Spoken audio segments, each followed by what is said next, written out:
మన గుంటూరుకి వేగా jewellers exciting offers తో April 16న శుభారంభం.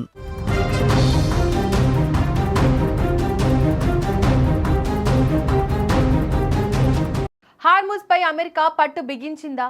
Hormuz జలసంధి చుట్టూ 10,000 మంది అమెరికా సైన్యం మోహరించడం వెనుక రహస్యం ఏంటి?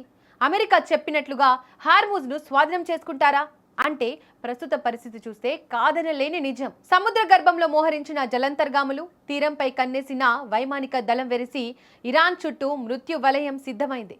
అసలు హార్ముజ్ దగ్గర ఏం జరుగుతోంది? హార్ముజ్ జలసంధిని అమెరికా స్వాధీనం చేసుకుంటే ఇరాన్ పరిస్థితి ఏంటి? అమెరికా సెంట్రల్ కమాండ్ ప్రకటనతో ప్రపంచాన్ని ఉలిక్కిపడేలా చేసింది.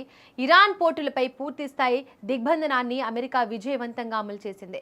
దిగ్బంధనం ప్రారంభించిన కేవలం 36 గంటల్లోనే ఇరాన్ నుంచి కదిలే ఒక్క వాణిజ్య నౌకను కూడా బయటకు రానివ్వకుండా అడ్డుకుంది అమెరికా సైన్యం. హార్ముజ్ జలసంధిలో ఇప్పుడు ఇరాన్ జెండా కాదు, అమెరికా ఆధిపత్యం కనిపిస్తోంది.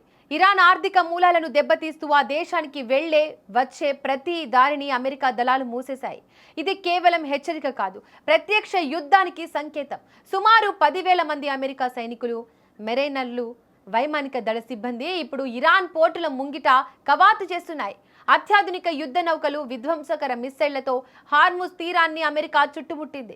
ఏ క్షణమైనా హార్ముజ్ జలసంధిని పూర్తిగా తన స్వాధీనంలోకి తీసుకుంటామని అమెరికా ప్రకటించడం గమనార్హం. అంటే ఇకపై ఆ జలమార్గం గుండా ఎవరు వెళ్ళాలి, ఎవరు వెళ్ళకూడదు అనేది కేవలం వైట్ హౌస్ మాత్రమే నిర్ణయిస్తుంది.